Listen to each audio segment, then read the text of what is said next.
Bonjour à tous, bienvenue dans mon grenier. Ici Pierre Godichal, je suis l'auteur du prototype de jeu appelé Zeppelin que je vais maintenant vous présenter. Zeppelin est donc un jeu d'affrontement en équipe qui se joue de 6 à 16 joueurs par équipe de 3 à 4 personnes. Dans votre équipe, vous serez donc composé d'un capitaine, d'un artilleur et de 2 mécaniciens. Voici donc la deuxième vidéo, qui va résumer les mécaniques principales de jeu. Comme je vous le disais, Zeppelin est un jeu d'affrontement en équipe qui se joue de 6 à 16 joueurs. Chaque équipe va contrôler un zeppelin et chaque personne dans l'équipe aura un rôle spécifique à remplir. Le capitaine pilotera le navire. L'artilleur va tirer et améliorer les armes à bord. Les mécaniciens vont réparer et améliorer les équipements. Il y a actuellement plusieurs modes de jeu. À la manière de jeux vidéo, l'affrontement classique, la capture de drapeau, le contrôle de zone, un mode un seul navire pour 3 à 4 personnes donc, est déjà prévu pour jouer contre le jeu lui-même avec moins de personnes. Il est également possible de jouer avec des options différentes. Chacun pour soi, en flotte, 2 équipes alliées contre 2 autres équipes alliées, avec un espion, avec des événements météorologiques, nuages, éclairs et ainsi de suite, et avec des personnages qui auraient des capacités propres. Plusieurs autres options sont d'ores et déjà prévues, mais si vous avez des idées, je serai heureux de les lire. Le jeu se passe sur une carte en nid d'abeilles, des cases hexagonales donc, sur lesquelles des obstacles y seront présents, typiquement des montagnes ou des nuages. Le jeu se passe en différents tours, eux-mêmes décomposés en 2 phases, la planification et l'exécution. Lors de la phase de planification, chaque équipe devra planifier les 5 prochaines actions. Cette planification se fait en simultané pour tout le monde, pendant un temps maximal d'1 minute.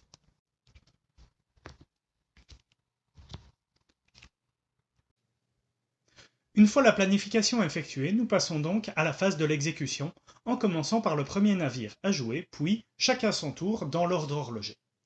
Chaque navire retourne sa première carte, et puis effectue l'action. Ensuite, le deuxième navire retourne sa première carte, effectue l'action, et ainsi de suite. Une fois toutes les actions exécutées, le premier navire du prochain tour devient le navire à gauche de l'ancien, et on entame un deuxième tour de jeu. Planification, exécution. Ces tours sont alors joués jusqu'à ce qu'un navire réussisse l'objectif de la partie ou qu'on ait joué un maximum de 10 tours.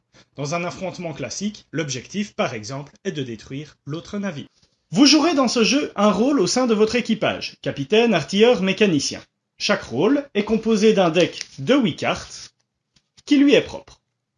Votre navire est un zeppelin, un grand zeppelin. Il faudra vous déplacer dessus pour effectuer les actions nécessaires. Vous voulez tirer à bâbord, vous devez d'abord vous trouver à bâbord pour pouvoir utiliser l'arme. Vous voulez réparer les moteurs qui se trouvent à la poupe, vous devrez vous y trouver. Ce déplacement s'effectue lors de la planification. Lorsque vous planifiez votre action, vous allez également pouvoir planifier un mouvement. Ce mouvement devra être effectué avant ou après l'action, mais vous devez l'effectuer. Commençons par l'artilleur. L'artilleur possède 3 types de cartes, le tir simple, le tir double et la réparation. Supposons qu'il se trouve à tribord de ce navire. L'arme avec laquelle il veut tirer est un lance-grenade. Il tire à une distance de 3, il peut toucher jusqu'à 2 équipements sur l'autre navire et il fera 1 point de dégâts par équipement touché. Il possède également 3 munitions. Lorsque vous voulez tirer, vous devrez vous assurer d'avoir assez de munitions, que l'adversaire soit dans la zone de tir de votre arme et à portée. Lors d'un tir, retournez une carte de munitions de votre arme. Si vous n'avez plus de cartes de munitions disponibles, votre arme fera clic clic clic mais ne tirera rien. Assurez-vous que l'arme soit bien orientée. À gauche, vous pouvez voir la zone de tir de côté, tandis qu'à droite, vous pouvez voir la zone de tir avant. Si un navire ennemi n'est pas présent dans votre zone de tir, vous pouvez tirer quand même, mais vous ne tirez dans ce cas alors sur rien du tout. Enfin, vérifiez votre portée. Dans notre exemple, la portée maximale de l'arme est de 3. Vous pourrez donc tirer et toucher si un zeppelin adverse se trouve jusqu'à 3 cases dans la zone de tir. Une fois le tir effectué, vous allez maintenant choisir la zone du zeppelin adverse que vous touchez, et ensuite le ou les équipements dans cette zone, 2 dans notre cas, que vous toucherez. Appliquez les dégâts à chaque équipement. Lorsque vous faites des dégâts à un équipement, ajoutez 1 point de dommage à ce dernier. Une fois que l'équipement a reçu autant de points de dégâts qu'il n'a de résistance, l'équipement est alors détruit et devra être complètement réparé pour être de nouveau opérationnel. Lorsque votre arme est à court de munitions, ou avant, soyez prévoyant, il vous faudra la recharger.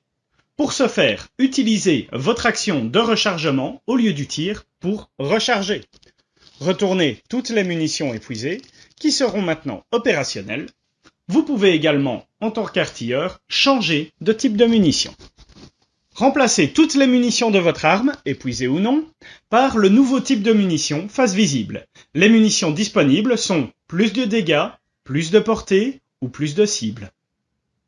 L'artilleur peut également tirer 2 fois. Dans ce cas, il effectuera 2 tirs consécutifs et distincts avec la même arme. Chaque tir est résolu indépendamment. Enfin, l'artilleur n'ayant pas 2 mains gauches, il peut également réparer des éventuels dégâts se produisant sur le navire. Parlons maintenant du mécanicien. Le mécanicien possède 4 types de cartes. La réparation simple, la réparation double, le tir et le rechargement. Un mécanicien n'a pas 2 mains gauches, il est à l'instar de l'artilleur également capable de tirer ou de recharger. Contrairement à ce dernier, lorsqu'il planifie sa carte, il ne peut faire que l'action décrite, et non l'une ou l'autre. Il n'a qu'un tir simple et une recharge simple, il ne peut donc pas changer de munitions. Passons maintenant à la réparation. Lorsqu'un mécanicien veut réparer un équipement détruit ou endommagé, il doit avoir un meeple présent dans la zone contenant le dit équipement.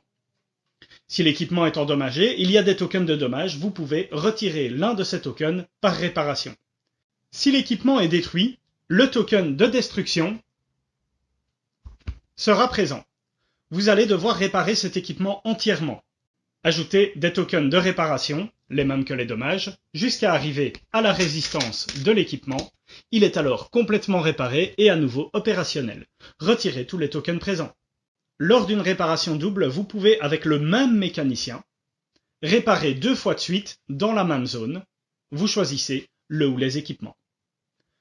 2 cartes réparation, double ou simple, vous proposent également de pouvoir améliorer un équipement au lieu de le réparer. Lorsque vous améliorez un équipement, vous posez dessus un token d'amélioration. Chaque équipement peut être amélioré jusqu'à 2 fois. Voici maintenant la présentation des divers équipements, de leurs effets en cas de destruction ou d'amélioration. Les armes vous permettent de tirer. Lors d'une amélioration, le prochain tir avec cette arme verra les dégâts augmenter de 1, si amélioré 2 fois les 2 prochains tirs. Une fois l'arme détruite, vous ne pouvez plus ni tirer avec, ni recharger, ni changer de munitions. Les moteurs permettent à votre zeppelin d'avancer, mais également de manœuvrer.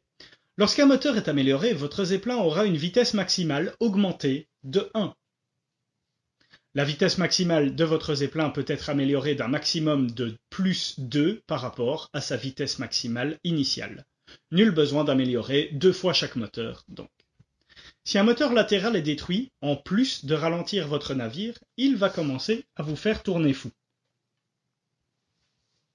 Par exemple, si votre moteur bâbord bleu est détruit, votre moteur de tribord, rouge donc, va continuer à pousser en vous faisant automatiquement tourner à bâbord.